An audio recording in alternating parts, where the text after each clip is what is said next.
Welcome दोस्तों। तो आज हम स्टार्ट करेंगे मैथ्स पेडागोजी के कुछ 15 इम्पॉर्टेंट क्वेश्चंस। ठीक है, जो हमें एमपी टेट रीट और सी टेट के लिए इम्पोर्टेंट है। ठीक है, तो 15 क्वेश्चन को हम स्टार्ट करेंगे। तो अगर आप चैनल पर न्यू हैं तो चैनल को सब्सक्राइब ज़रूर करें, जिससे आपको आने वाली वीडियोज़ का नोटिफिकेशन मिल सके। ठीक है, तो हम स्टार्ट करते हैं। क्वेश्चन नंबर फर्स्ट क्या लिखा है? प्राथमिक कक्षाओं में बच्चे गणित में क्या सीखते हैं, इससे आकलन का ध्यान किस पर नहीं होना चाहिए। यानी इसमें हमें क्या है, नेगेटिव आंसर्स को नेगेटिव बताना है। ठीक है, तो क्या होगा option number first? Option number first है गणितीय अवधारणा को समझना। ऑप्शन नंबर सेकंड है गणितीय भाषा का विकास।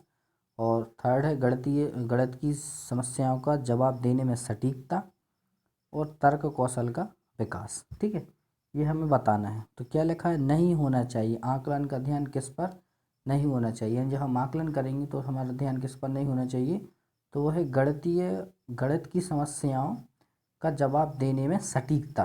ठीक है, इसका राइट आंसर हो जाएगा। और आगे चलते हैं। क्वेश्चन नंबर 2 क्या लिखा है? प्रारंभिक कक्षाओं में गणितीय अवधारणा के विकास में निम्नलिखित निर्देशों का अनुक्रम किस प्रकार किया जाना चाहिए। ठीक है, क्वेश्चन थोड़ा बड़ा है, तो हमें किस प्रकार किया जाना चाहिए देख लेते हैं। क्या लिखा है? चित्र बनाना।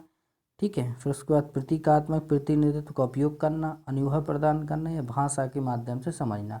तो सबसे पहले हम क्या करेंगे, हमें ये बताना है। ठीक है, तो सबसे पहले हम क्या करेंगे,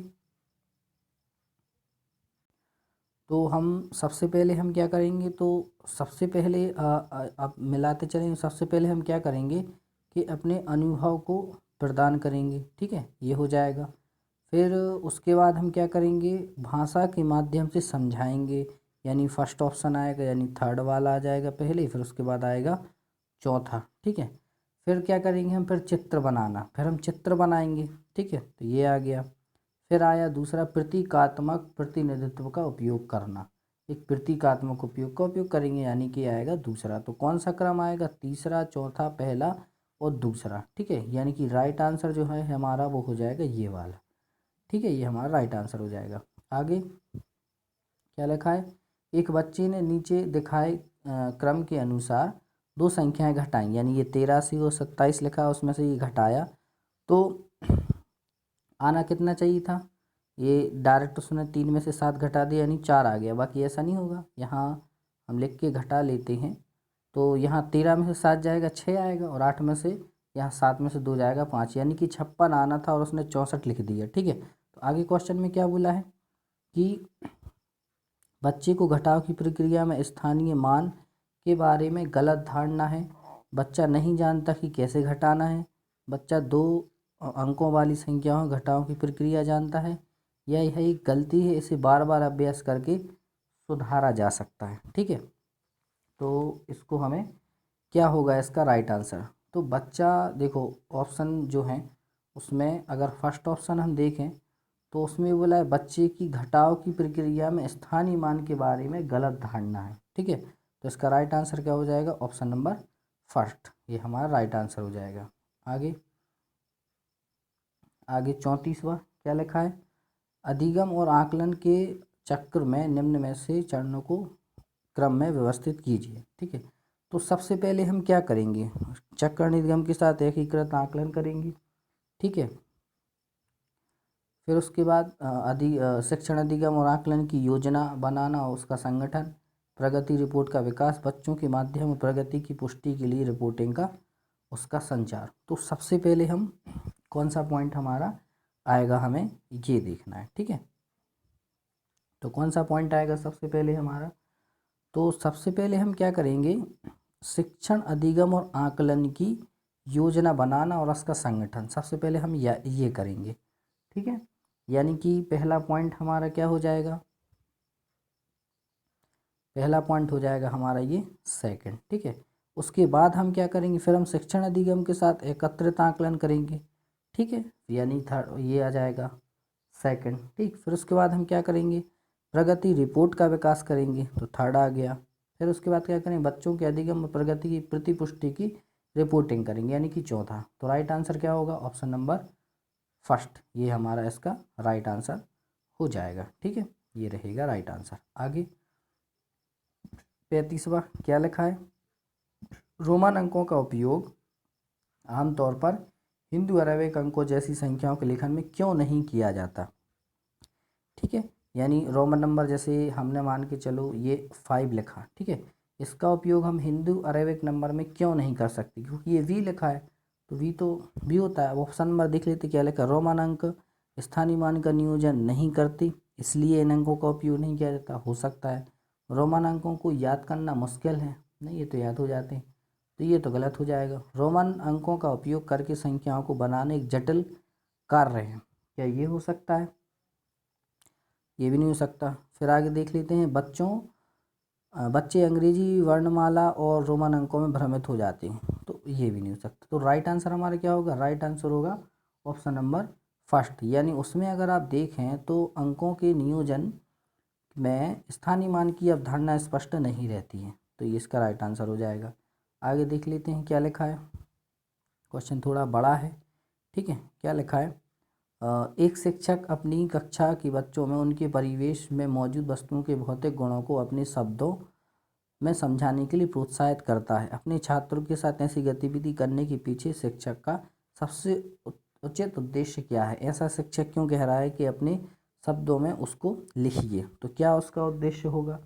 तो ऑप्शन नंबर फर्स्ट ले लेते हैं, यह एक बहुत ही रोचक गतिविधि है जिसे आकार की अवधारणा को पुनः देखने के लिए खाली समय में किया जा सकता है। क्या ये हो सकता है, नहीं ये नहीं हो सकता। दूसरा देख लेते हैं हम, क्या लिखा है दूसरा, बच्चे अपनी भाषा में वस्तुओं को समझाने का आनंद लेते हैं, जैसे कि वे डम्ब राइड्स खेलने का आनंद लेते हैं। क्या ये हो सकता है, ये भी नहीं हो सकता। ऑप्शन नंबर थर्ड क्या है, यह बच्चों को अनौपचारिक रूप से किसी वस्तु के भौतिक गुणों का निरीक्षण करने का अवसर देता है जो आकारों के बारे में उनकी समझ को गहन बनाता है। आप एक ट्रिक याद रख सकते हैं जिसमें भी हमें सिर्फ पॉजिटिव आंसर देखना है, जिसमें अवसर देता है तो अवसर देना एक पॉजिटिव आंसर, ठीक है, और सबसे बड़ा यानी जो सबसे बड़ा ऑप्शन होगा और पॉजिटिव होगा वो हमारा राइट आंसर होगा, ये एक ट्रिक है। ठीक है, तो इसमें राइट आंसर क्या होगा, ऑप्शन नंबर थर्ड हमारा राइट आंसर होगा। ठीक है, आगे चलते हैं 37 क्या लिखा है, अशिक्षित दुकानदार द्वारा उपयोग किए जाने वाले गणित, यानी अशिक्षित दुकानदार जो गणित उपयोग करते हैं उसको हम क्या कर सकते हैं, गणित कक्षा में उपयोगी नहीं है। क्या ऐसा हो सकता है, सभी गणित समस्याओं को हल करने में उपयोगी है, क्या ऐसा हो सकता है। ऑप्शन नंबर थर्ड में स्पष्टता यानी गणित में अस्पष्टता और बहुत कम स्तर की आवश्यकता है। तो मैंने आपको अभी ट्रिक बताई थी कि सबसे बड़ा आंसर और पॉजिटिव आंसर वो हमारा राइट आंसर होता है, ये ट्रिक है। लेकिन पॉजिटिव आंसर क्या बोला है इसमें, गणित में संबंधित समस्याओं को हल करने में वैकल्पिक रणनीति के रूप में कक्षा में शिक्षकों द्वारा चर्चा की जानी चाहिए। यानी कि जो अशिक्षित दुकानदार है वो अपनी मैथ्स जो दुकान में यूज़ करता है उसको हम गणित में उस गणित को हम शिक्षकों और छात्रों के बीच में चर्चा का विषय लेके उसको हम चर्चा उस पर कर सकते हैं। ठीक है, तो यही हमारा हो जाएगा राइट आंसर। आगे देख लेते हैं क्या लिखा है, एक शिक्षक को गणित में कक्षा में बच्चों के विषम समूह को कैसे संभालना चाहिए, यानी कैसे संभालेगा शिक्षक बच्चों के समूह को। तो क्या है, एक ही क्षमता वाले बच्चों को एक साथ समूह में रखकर उनकी क्षमता के अनुसार प्रश्न देकर। अगर हम एक ही क्षमता के बच्चों को एक साथ बैठाएंगे तो उनमें तो कुछ कंपटीशन होगा नहीं, तो ये नहीं हो सकता। एक ही कक्षा में सभी बच्चों को एक साथ समूहित कर कर, तो ये भी नहीं हो सकता। आगे देख लेते हैं, अलग अलग क्षमताओं वाले बच्चों को एक साथ समूहित रखकर ताकि वे एक दूसरे से सीख सके। हाँ, तो यही रहेगा हमारा राइट आंसर। ठीक है, कि अगर हम अलग अलग बच्चों को अलग अलग क्षमताओं के बच्चों को एक साथ बैठाएंगे साथ में, तो वो क्या करेंगे, एक दूसरे से कुछ ना कुछ सीखेंगे। ठीक है, तो ये हमारा राइट आंसर होगा। ओके, फोर्थ नंबर देख लेते हैं, कम क्षमता वाले बच्चों के अनुसार, तो ये तो हमारा राइट आंसर होगा नहीं। आगे देखते हैं क्या लिखा है, गणित में सीखने के लिए प्रतिफल इसलिए विकसित किए गए हैं ताकि, किस लिए, गणना के लिए बच्चों को लघु विधियाँ बताई जाएं। ठीक है, विभिन्न शैक्षणिक सर्वेक्षणों में बच्चों की उपलब्धि। उसके बाद ऑप्शन नंबर थर्ड क्या है, बच्चों द्वारा हासिल की जाने वाली कक्षावार दक्षता कौशल को परिभाषित किया जाए। और ऑप्शन नंबर फोर्थ है, वर्ष की अंत में परीक्षाओं के लिए बच्चों को तैयार किया जाए। तो मैंने आपको बताया था बड़ा आंसर पॉजिटिव आंसर, यही हमारी ट्रिक है और यही हमारा राइट आंसर हो जाएगा। कौन सा? ऑप्शन नंबर 3 जो है वो हमारा राइट आंसर होगा। ओके, आगे देखते हैं क्या लिखा है। निम्न में से कक्षा में हो रहा कौन सा कार्य गतिविधि है? कैसे पता चलेगा कि यह एक गतिविधि कक्षा में हो रही है? ठीक है, तो क्या शिक्षक समझाते हैं, प्रश्न हल करें, गतिविधि है? नहीं। बच्चों द्वारा कविता के रूप में गिनती का वाचन करना क्या एक गतिविधि है? नहीं। बच्चों द्वारा श्याम पट से नकल करना क्या एक गतिविधि है? बिल्कुल नहीं। तो क्या है? बच्चों का अन्वेषण में लगना, ये एक पॉजिटिव आंसर है। जब बच्चे अन्वेषण में लगेंगे, अन्वेषण यानी कि खोज, तभी वो एक गतिविधि कर रहे हैं, तो ये हमारा राइट आंसर हो जाएगा। ओके, आगे देखते हैं।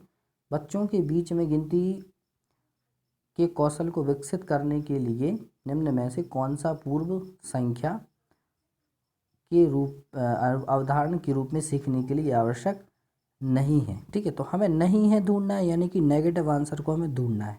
ठीक है, तो आंसर हमारा क्या होगा? ऑप्शन नंबर फर्स्ट क्या बोला? एक एक संगतता, क्रमबद्धता, संख्या नाम यादृच्छिक रूप से पढ़ना या समूह बनाना। तो समूह बनाना तो एक पॉजिटिव है, तो राइट आंसर हमारा क्या होगा? राइट आंसर रहेगा ऑप्शन नंबर 3, संख्या नाम यादृच्छिक रूप से पढ़ना। ये नेगेटिव आंसर है, तो यही रहेगा हमारा राइट आंसर। ओके, आगे देख लेते हैं क्या लिखा है। एक बच्चे से यह पूछने पर कि क्षेत्रफल है क्या, तो उसने बताया लंबाई गुणित चौड़ाई, यानी उसने बोल दिया क्षेत्रफल बराबर लंबाई गुणित चौड़ाई होता है। तो बच्चे की समझ के बारे में आप क्या अवधारणा रखते हैं? बच्चे की क्षेत्रफल की अवधारणा के बारे में कोई जानकारी नहीं है। नहीं, जानकारी तो है, अगर जानकारी नहीं होती तो फॉर्मूला नहीं बताता। बच्चे ने किसी भी बंद आकार के क्षेत्रफल के बारे में विचार को आयत के क्षेत्रफल के रूप में उपयोग किया। बच्चा सही कह रहा है कि क्षेत्रफल लंबाई गुणित चौड़ाई, या बच्चा क्षेत्रफल और माप की अवधारणा के बीच में उलझन में है? तो क्या रहेगा इसका राइट आंसर? तो इसका राइट आंसर रहेगा कि बच्चे ने सिर्फ ये बताया है कि बंद आकार के क्षेत्रफल के सामान्य विचार को आयत के क्षेत्रफल के रूप में उपयोग किया है। ठीक है, तो ये रहेगा इसका राइट आंसर। आगे, गणित सीखने के संबंध में निम्न में से कौन सा कथन सत्य है, यानी कौन सा कथन सत्य होगा, हमें ये बताना है। ठीक है, तो ऑप्शन नंबर फर्स्ट क्या है? गणित सीखने के लिए एक कठिन विषय है। नहीं, ये नेगेटिव आंसर, ये नहीं हो सकता। आमतौर पर लड़कियां गणित में कमज़ोर होती हैं। नहीं, लड़कियां आजकल टॉप कर रही। हर कोई गणित सीख सकता है। ऑप्शन नंबर फोर्थ, गणित केवल कठोर अभ्यास से ही सीखा जा सकता है। नहीं, तो हमारा राइट आंसर क्या होगा? बहुत इजी क्वेश्चन है, यही ऑप्शन नंबर 3, गणित हर कोई सीख सकता है। आगे, पाइथागोरस प्रमेय को सिखाने के लिए एक शिक्षक ने एक शीट वितरित की जिस पर समकोण वाले 4 त्रिभुजों की खींचा गया और बच्चे को त्रिभुज की भुजाओं के बीच में संबंध खोजने के लिए कहा गया। तो ये किस विधि में है? यानी उस शिक्षक ने क्या किया, एक कार्ड शीट दे दी, उसमें बोला कि आप समकोण त्रिभुज को बनाइए। तो ये किस विषय के बारे में वो बता रहा है? तो ये क्या हो जाएगा? आगमन विधि। ये हो जाएगा इस क्वेश्चन का राइट आंसर, आगमन विधि। ओके, आगे, निम्न में से कौन सी कथन संकल्पना मानचित्र के बारे में सत्य नहीं है? ठीक है, तो नहीं है में हमेशा हमें नहीं है ढूंढना, यानी कि नेगेटिव आंसर। और नेगेटिव आंसर कैसे होता है? तो आप देखिए फर्स्ट में क्या लिखा, संकल्पना मानचित्र अंतर संबंधित अवधारणा और उन्हें जोड़ने वाली लिंक का संग्रह प्रस्तुत करें। संकल्पना मानचित्र केवल शिक्षकों द्वारा ही बनाया जाए। केवल ये नेगेटिव आंसर हो जाता है। ठीक है, तो यही हमारा राइट आंसर हो जाएगा। अगर शिक्षक ही मानचित्र बनाएगा अकेला तो ये बच्चे क्या सीखेंगे? ठीक है, तो यही हमारा राइट आंसर हो जाएगा। ठीक है, तो अभी तक मैंने बीच में आपको देखा होगा, आपने मैंने एक बार भी नहीं बोला है कि वीडियो अच्छा लगे तो वीडियो को लाइक ज़रूर करें। उस चैनल पर अगर न्यू हैं तो चैनल को सब्सक्राइब करें, अपने फ्रेंड के साथ इस वीडियो को शेयर करें जिससे उन तक भी ये क्वेश्चंस पहुंच सके। ठीक है फ्रेंड्स, तो मिलते हैं नेक्स्ट वीडियो में। आई होप आपको क्लास पसंद आई होगी, क्वेश्चंस अच्छे लगे होंगे। अच्छे लगे हों तो लाइक ज़रूर करें। ठीक है, और चैनल पर बने रहने के लिए चैनल को सब्सक्राइब करें जिससे आपको आगे की ऐसी वीडियोस मिल सके। ठीक है, तो मिलते हैं नेक्स्ट वीडियो में।